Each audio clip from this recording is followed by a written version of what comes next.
At some point growing up, my vision changed. And slowly, I stopped being able to see past about this far in front of my face. Basically, anything past like 10 inches in front of my eyes is blurry. So eventually, I got glasses. And with them, my world turns from this to this. This whole experience, as inconvenient as it is more widespread than it's ever been. Myopia. Myopia, am I saying it right? A rise in short-sightedness. The researchers actually called it an epidemic. But they're still trying to figure out why this is. Rates of myopia, or nearsightedness, or needing glasses to see things far away, have been rising for decades. In the US, where I live, just 25% of people were myopic in 1971. By 2004, that number was up to 42%. And if current trends continue, it's estimated that half of the world's population will be myopic by 2050. In Hong Kong, Singapore, Taiwan, and South Korea, rates are already a lot higher than that. And a growing portion have high myopia, which the WHO categorizes as a prescription stronger than -5. That puts them at risk of losing their sight one day. For decades, researchers thought that whether or not you needed glasses was just a matter of genetics. And it partly is. Having one myopic parent doubles your odds of being nearsighted, and having two increases the odds 5-fold. But human genetics don't change this fast. The abruptness of this increase suggests that this change is environmental. Something about the way we live today is making it harder and harder for people to see at a distance. So what could it be? Most people are born with eyes that are too short from front to back. In this shape, the lens focuses images behind the retina. That's the light-sensitive tissue at the back of the eye. That makes the eye hyperopic, or farsighted, blurry up close and clear from far away. But as we grow up, our eyes grow too, until they reach a spherical shape. In this shape, the lens focuses light directly onto the retina and produces a clear image. But sometimes, the eye keeps growing longer.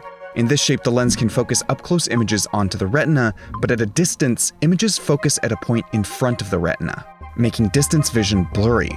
So all of us with myopia just have eyeballs that have grown too long.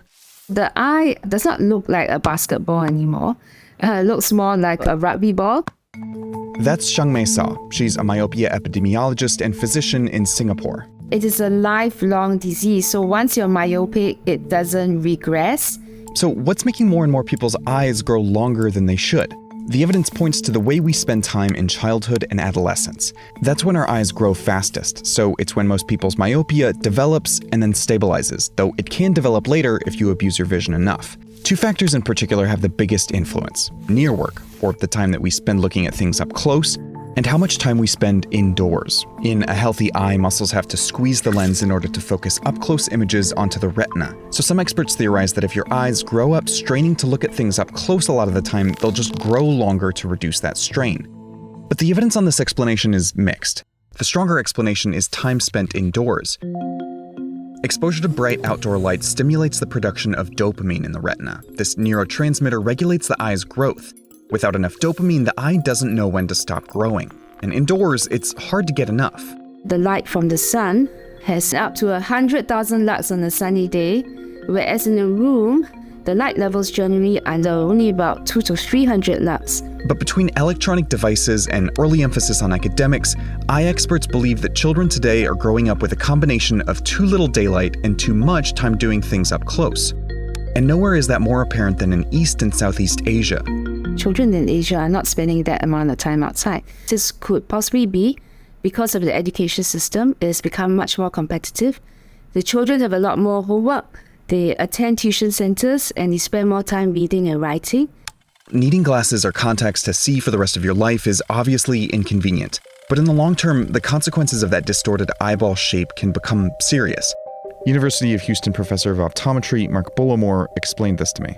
You're born with a finite amount of tissue that make up the various coats of your eyeball. Excessive elongation of that, quite simply, places additional stress on those structures. The retina's been stretched so much that it starts to break and then sort of peel off like an old piece of paint.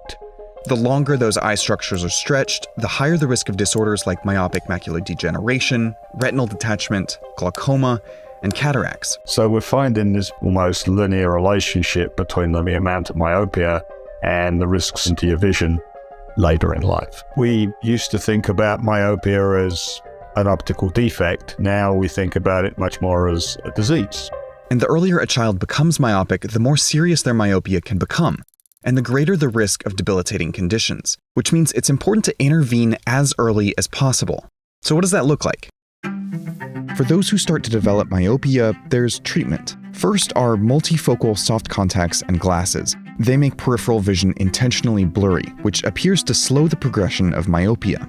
Then there's orthokeratology, or ortho-K lenses, hard contact lenses worn only at night that reshape the wearer's cornea while they sleep, so that they can see at a distance during the day. And there are atropine eye drops, low doses of a substance that temporarily paralyzes the eye's focusing muscles, which seems to reduce the development of myopia. But the first line of defense is prevention. The simplest and most effective way to prevent myopia is to get kids to spend more time outside. In Taiwan, the government introduced a nationwide program in 2010 encouraging schools to get students outside for 2 hours every day.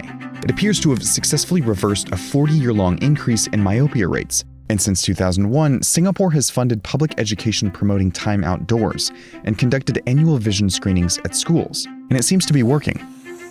Right now, these rates may be higher than ever, but the future of myopia will only look like this if we keep doing things the same way.